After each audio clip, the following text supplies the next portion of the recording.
CBI அதிகாரிகள் அதிரடியாக அவங்க விசாரணை செய்த மொத்தம் 306 சாட்சிகள் கரூர் வழக்குல சம்பந்தப்பட்ட 306 சாட்சிகள் எல்லாருக்குமே சம்மன் கொடுக்கப்பட்டு சிபிஐ அதிகாரிகள் விசாரணையை நடத்தி முடிச்சிருக்காங்க. இப்படி இருக்க இந்த விசாரணையில இருந்து கரூர் மக்கள் எல்லாருமே பயங்கரமா அதிர்ச்சி அடைகிற மாதிரியான தகவல் பார்த்தீங்கன்னா, தற்போது சிபிஐ அதிகாரிகள் அவங்களுடைய விசாரணையில இருந்து முக்கியமான விஷயம் ஒன்று வெளியே வந்திருக்கு. இதை கேட்ட கரூர் மக்கள் எல்லாருமே தற்போது பயங்கரமா அதிர்ச்சி அடைஞ்சு போயிருக்காங்க. மேலும் அமைச்சர் செந்தில் பாலாஜி அவர் வரைக்குமே கூட இந்த வழக்கு செல்றதுக்கான வாய்ப்பு இருக்கு அப்படிங்கிற மாதிரி தற்போது அரசியல் விமர்சகர்கள் எல்லாருமே சொல்லவும் பேசவும் ஆரம்பிச்சிருக்காங்க. அந்த அளவுக்கு பரபரப்பாக இந்த வழக்கை தற்போது சிபிஐ அதிகாரிகள் அவங்க நகர்த்தி கொண்டு போயிட்டு இருக்காங்க.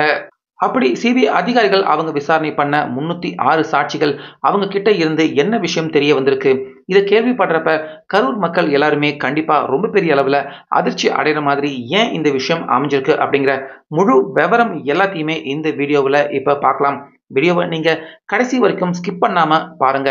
அப்பதான் சிபிஐ அதிகாரிகள் அவங்களுடைய விசாரணையில இருந்து தற்போது புதிய விஷயம் என்ன வெளிவந்திருக்கு அப்படிங்கிறது உங்களாலையும் புரிஞ்சுக்க முடியும். அதனால நிச்சயமா வீடியோவை கடைசி வரைக்கும் ஸ்கிப் பண்ணாம பாருங்க. அதாவது நம்ம தமிழக அரசு இந்த வழக்கை விசாரிக்கிற விதம் சரியில்லை அப்படின்னு உச்சநீதிமன்றத்துல அவங்க இந்த வழக்கை சிபிஐ அதிகாரிகளுக்கு மாத்தினாங்க. சிபிஐ அதிகாரிகள் அவங்க வந்த உடனே இந்த வழக்குக்கு ஃபர்ஸ்ட் அவங்க எஃப்ஐஆர் பதிவு செஞ்சு இந்த வழக்கை எந்த விசாரணையை நோக்கி நாங்க நகர்த்தி கொண்டு போறோம் அப்படிங்கிறத உறுதி செஞ்சு கடந்த 20 நாட்களுக்கும் மேலாக கரூர்ல இருக்கிற அந்த சுத்தி பகுதியில் இருக்கிற எல்லாருக்குமே சம்மன் கொடுக்கப்பட்டிருக்கு. 1 இல்ல 2 இல்ல 306 பேருக்கு சிபிஐ அதிகாரிகள் அடுத்துன்னு சுமார் 306 பேருக்கு சம்மன் அனுப்பியிருக்காங்க. அந்த 306 பேரையுமே தற்போது ஏறக்குறைய சிபிஐ அதிகாரிகள் அவங்க விசாரணையும் நடத்தி முடிச்சிருக்காங்க. இந்த விசாரணையிலேயே தற்போது ரொம்ப பெரிய அளவுல சந்தேகம் வரக்கூடிய நபர்கள் யார் யாரு அப்படின்னு பாத்தீங்கன்னா, ஆம்புலன்ஸ் ஓட்டுநர்கள் அவங்க தான்.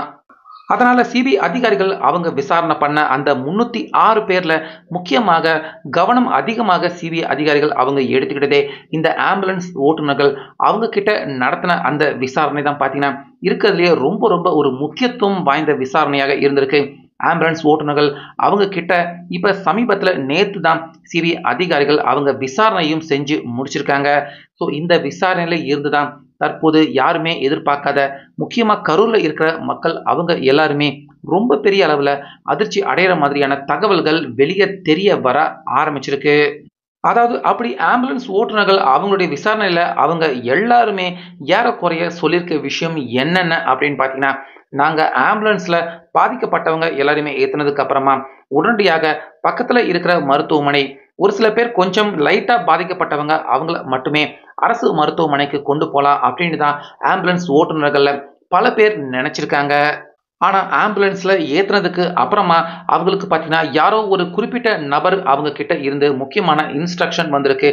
அதாவது எல்லாரையுமே அப்படியே ஜிஹெச் கொண்டு போங்க, அரசு மருத்துவமனைக்கு கொண்டு போங்க, பக்கத்துல இருக்கிற எந்த மருத்துவமனையிலுமே அனுமதிக்க வேண்டாம் அப்படின்னு ஆம்புலன்ஸ் ஓட்டுநர்கள் ஒருத்தர் கிடையாது, 2 பேர் கிடையாது, எல்லாருக்குமே சொல்லி வச்ச மாதிரி ஒரே நபர் கிட்ட இருந்து, அதாவது ஒரே ஒரு மிகப்பெரிய ஒரு ஹெட்டாக இருக்கலாம், இல்ல ஒரு பெரிய ஆளாக இருக்கலாம், எப்படி வேணாலும் இருக்கலாம், அப்படிப்பட்ட ஒரு அதிகாரத்துல இருக்கிற ஒரே ஒரு நபர் அவர்கிட்ட இருந்து மட்டுமே எல்லா ஆம்புலன்ஸ் ஓட்டுநர்கள் அவங்களுக்கு வலு கட்டாயமாக கரூர்ல மயங்கி விழுந்த எல்லாரையுமே அங்க அரசு மருத்துவமனையில மட்டும்தான் கொண்டு போகணும், வேற தனியார் மருத்துவமனையோ இல்ல தனிப்பட்ட எந்த ஒரு இடத்துக்குமே கொண்டு போக கூடாது அப்படின்னு ஆம்புலன்ஸ்ல ஏத்துனதுக்கு அப்புறமா ஆம்புலன்ஸ் ஓட்டுநர்கள் எல்லாருக்குமே சொல்லி வச்ச மாதிரி ஒரே ஒரு மிகப்பெரிய ஹெட்டாக கரூர்ல இருக்கிற ஒரு நபர்கிட்ட இருந்து எல்லாருக்குமே தகவல் போயிருக்கு அப்படின்னு கரூர்ல அந்த ஆம்புலன்ஸை ஓட்டின எல்லா ஆம்புலன்ஸ் ஓட்டுநர்கள் எல்லாருமே இதே விஷயத்தை தான் சிபிஐ அதிகாரிகள் அவங்க விசாரணை நடத்திக்கிட்டு இருக்கப்ப முக்கியமா ஆம்புலன்ஸ் ஓட்டுநர்கள் கிட்ட நடத்தின அந்த பயங்கரமான கிடுக்குப்பிடி விசாரணையில எல்லாருமே இந்த ஒரே விஷயத்தை தான் சிபிஐ அதிகாரிகள் கிட்ட அவங்க சொல்லி முடிச்சிருக்காங்க. ஸோ இந்த விஷயத்தை கேள்விப்படுறப்பதான் தற்போது கரூர் மக்கள் எல்லாருக்குமே பார்த்தீங்கன்னா ரொம்ப பெரிய அளவில் அதிர்ச்சி, மிகப்பெரிய அளவில் பதட்டம், பயம் இது எல்லாமே வர ஆரம்பிச்சிருக்கு. ஏன்னா கரூர் வந்து முழுக்க தன்னுடைய கோட்டை, என்னுடைய ராஜாங்கம் அப்படின்னு கையில வச்சுக்கிட்டு இருக்கவர் யாரு அப்படின்னு கேட்டா கண்டிப்பா இந்த வீடியோ பார்க்குற உங்க எல்லாருக்குமே தெரியும், அமைச்சர் செந்தில் பாலாஜி அவர்தான். கரூர் தன்னுடைய கோட்டையாக, தன்னுடைய ராஜாங்கமாக கடந்த 5 வருஷமா கரூர்ல அவரு ஒரு தனி அரசாங்கம், தனி ராஜாங்கம் மாதிரியே கரூர்ல அமைச்சர் செந்தில் பாலாஜி அவரு செயல்பட்டுக்கிட்டு இருக்காரு. இந்த விஷயம் கரூரை விட்டு வெளியே இருக்கிற நிறைய மக்கள் அவங்களுக்கு வேணா தெரியாம இருக்கலாம். ஆனா கரூர் டிஸ்ட்ரிக்ட்க்கு உள்ள இருக்கிற மக்கள் எல்லாருக்குமே பார்த்தீங்கன்னா கண்டிப்பாக தெரியும். கரூர்ல ஏதாச்சும் ஒரு விஷயம் நடக்குது அப்படின்னா, முக்கியமா ஒரு மிகப்பெரிய இன்ஃப்ளூயன்ஸ் மூலியமா ஒரு விஷயம் நடக்குது அப்படின்னா, கண்டிப்பா அந்த விஷயம் அமைச்சர் செந்தில் பாலாஜி அவருக்கு கீழ தான் அந்த விஷயம் நடக்கும் அப்படின்னு கரூர்ல இருக்கிற மக்கள் எல்லாருக்குமே கரூரை தன்னுடைய கோட்டையாக எந்த அளவுக்கு அமைச்சர் செந்தில் பாலாஜி அவர் வச்சிருக்காரு அப்படிங்கிறது நிச்சயமா கரூர்ல இருக்கிற எல்லா மக்களுக்குமே இந்த விஷயம் நல்லாகவே தெரியும். அதனால தற்போது சிபிஐ அதிகாரிகள் அவங்களுடைய விசாரணையில இருந்து அவங்க தற்போது முக்கியமா முதற்கட்டமா சொல்றது என்ன அப்படின்னு பார்த்தீங்கன்னா, ஆம்புலன்ஸ் ஓட்டுநர்கள் எல்லாருக்குமே ஒரு மிகப்பெரிய இன்ஃப்ளூயன்ஸ்ல இருக்கிற ஆள், ஒரு அதிகாரம் பலத்துல இருக்கிற ஆள் யாரோ ஒருத்தங்க எல்லார் ஆம்புலன்ஸ் ஓட்டுநர்களுக்குமே நெருக்கடி கொடுத்துருக்காங்க. அந்த நெருக்கடியின் அடிப்படையில தான் எல்லாரையுமே கொண்டு போய் அங்க கரூர் மருத்துவமனை, அரசு மருத்துவமனை வரைக்கும் கொண்டு போயிருக்கிறதா ஆம்புலன்ஸ் ஓட்டுநர்கள் எல்லாருமே சொல்லி வச்ச மாதிரி இந்த ஒரே விஷயத்த தான் சொல்றாங்க. இதுல குறிப்பா கவனிக்க வேண்டிய விஷயம் என்ன அப்படின்னா, தமிழக வெற்றிக் கழகம் அவங்களுடைய தரப்புல இருந்து கூட 3 ஆம்புலன்ஸ்கள் ஓட்டப்பட்டிருக்கு.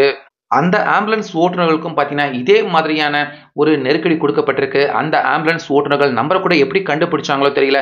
அந்த ஆம்புலன்ஸ் ஓட்டுநர்களுக்கும் ஃபோன் போயிருக்கு. எந்த இடத்துலயுமே அனுமதிக்க கூடாது. நேரடியாக கரூர் ஜிஹெச்ல மட்டும் தான் பாதிக்கப்பட்டவங்கள அனுமதிக்கணும். நடுவுல வழியில யார் நிறுத்த சொன்னாலும் வண்டிய நிறுத்தக்கூடாது. எந்த மருத்துவமனையிலுமே யாரையுமே அனுமதிக்க கூடாது அப்படின்னு தமிழக வெற்றிக் கழகம் விஜய் அவருடைய தரப்பு அவங்க ரெடி பண்ணியிருந்த அந்த ஆம்புலன்ஸ் ஓட்டுநர் கூட அவருக்குமே இந்த அழுத்தம், அவருக்குமே இந்த உத்தரவு ஒரு மிகப்பெரிய ஒரு ஆள் பார்த்தீங்கன்னா, அவரு இந்த உத்தரவ பிறப்பிச்சிருக்காரு. ஸோ தற்போது அந்த ஆள் யாரு அப்படிங்கிறத கூட தற்போது சிபிஐ அதிகாரிகள், ஆம்புலன்ஸ் ஓட்டுநர்கள் அவங்க மூலியமா கண்டுபிடிச்சுட்டாங்க அப்படின்னு சொல்லியிருக்காங்க. ஆனா அந்த நபருடைய பெயரை மட்டும் தற்போது சிபிஐ அதிகாரிகள் அவங்க வெளியிடல. ஆனா எல்லா ஆம்புலன்ஸ் ஓட்டுநர்களுக்கும் சொல்லி வச்ச மாதிரி எல்லாருக்குமே பார்த்தீங்கன்னா, எங்கேயுமே நிப்பாட்டக்கூடாது அப்படின்னு அவங்க எல்லாருமே மிரட்டப்பட்டிருக்காங்க. ஸோ இந்த விஷயத்த தான் தற்போது சிபிஐ அதிகாரிகள் அவங்க சம்மன் கொடுக்கப்பட்டு விசாரணை செஞ்ச முதல் கட்டமா 306 பேரை விசாரணை பண்ணியிருக்காங்க சிபிஐ அதிகாரிகள். அந்த 306 பேர்ல முக்கியமாக ரொம்ப பெரிய அளவுல கவனம் எடுத்துக்கிட்டு சிபிஐ அதிகாரிகள் அவங்க விசாரணை செஞ்சது ஆம்புலன்ஸ் ஓட்டுநர்கள். ஸோ ஆம்புலன்ஸ் ஓட்டுநர்கள் எல்லாருமே சொல்லி வச்ச மாதிரி ஒரே விஷயத்த தான் சொல்றாங்க. எங்களுக்கு மேலிடத்துல இருந்து உத்தரவு வந்துச்சு. ஒரே நபர் எல்லாருக்குமே பார்த்தீங்கன்னா கட்டளை இட்டிருக்காரு. நீங்க எங்கேயுமே நிப்பாட்டக்கூடாது அப்படின்னு எல்லாருக்குமே கட்டளை இட்டு பிரஷர் மிகப்பெரிய அளவுல குடுத்ததால தான் நாங்க அவ்வளவு தூரம் அந்த பாதிக்கப்பட்டவங்க எல்லாரையுமே கொண்டு போய் சேர்த்தோம் அப்படின்னு எல்லாருமே சொல்லி வச்ச மாதிரி ஒரே வாக்குமூலத்தை குடுத்திருக்கிறது தற்போது கரூர் மக்கள் எல்லாருக்குமே ரொம்ப பெரிய அளவுல அதிர்ச்சிய தந்திருக்கு. ஏன்னா கரூர்ல இருக்கிற மக்கள் அவங்க எல்லாருமே கடந்த 4 வருஷமா பார்த்தீங்கன்னா, அவங்க எல்லாருமே பார்த்துக்கிட்டு தான் இருக்காங்க. கரூர்ல ஏதேனும் ஒரு பெரிய விஷயம் நடக்குது அப்படின்னா, கண்டிப்பா அது அமைச்சர் செந்தில் பாலாஜி அவருக்கு கீழ இருக்கிற ஆட்கள் இல்ல அமைச்சர் செந்தில் பாலாஜி அவர் செய்யக்கூடிய விஷயமாக தான் இருக்கும் அப்படின்னு கண்டிப்பா கரூர் மக்கள் அவங்க எல்லாருக்குமே தெரிஞ்ச விஷயமாக தான் இது கண்டிப்பாக இருக்கு. இப்படி இருக்க ஆம்புலன்ஸ் விஷயத்துல இப்படி ஆம்புலன்ஸ் ஓட்டுநர்கள் அவங்க எல்லாருமே மிரட்டப்பட்டிருக்காங்க. அவங்க எல்லாருக்குமே உத்தரவு போடப்பட்டிருக்கு அப்படின்னா, நிச்சயமா அது அமைச்சர் செந்தில் பாலாஜி அவராக இருக்கணும். இல்லன்னா அவருக்கு கீழ இருக்கிற நபர்கள் தான் இந்த விஷயத்த செஞ்சிருக்கணும் அப்படின்னு தற்போது சிபிஐ அதிகாரிகள் அவங்களுடைய விசாரணையில இருந்து எல்லா ஆம்புலன்ஸ் ஓட்டுநர்களுமே மிரட்டப்பட்டிருக்காங்க. எல்லாருக்குமே உத்தரவு பிறப்பிக்கப்பட்டிருக்கு அப்படிங்கிறது தற்போது வெளியே தெரிய வர ஆரம்பிச்சதால கரூர் மக்கள் எல்லாருக்குமே தற்போது இது கண்டிப்பா அமைச்சர் செந்தில் பாலாஜி அவருடைய ஆட்கள் செய்திருக்கலாம் அப்படிங்கிற அந்த கோணத்துக்கு அந்த முடிவுக்கு தற்போது கரூர் மக்கள் எல்லாருமே வர ஆரம்பிச்சிருக்காங்க. இது கண்டிப்பா கரூர் மக்கள் எல்லாருக்குமே ரொம்ப பெரிய அளவுல அதிர்ச்சியை ஏற்படுத்தியிருக்கு. ஏன்னா அமைச்சர் செந்தில் பாலாஜி அவருக்கு ஓட்டு போட்டு தேர்ந்தெடுத்ததே கரூர் மக்கள் தான். ஆனா கரூர் மக்கள் அவங்களே தற்போது செந்தில் பாலாஜி அவருடைய ஆட்கள் நபர்கள் இந்த விஷயத்த செஞ்சிருப்பாங்களா அப்படின்னு அவங்க எல்லாருக்குமே சந்தேகமும் அதே போல அதிர்ச்சியும் ஏற்படுற மாதிரி தான் சிபிஐ அதிகாரிகள் அவங்களுடைய இந்த விசாரணை 306 பேரை விசாரிச்சிருக்காங்க. அதுல ஆம்புலன்ஸ் ஓட்டுநர்கள் கொடுத்த அந்த பதில் கரூர் மக்கள் எல்லாருக்குமே அதிர்ச்சியை ரொம்ப பெரிய அளவுல ஏற்படுத்தியிருக்கு.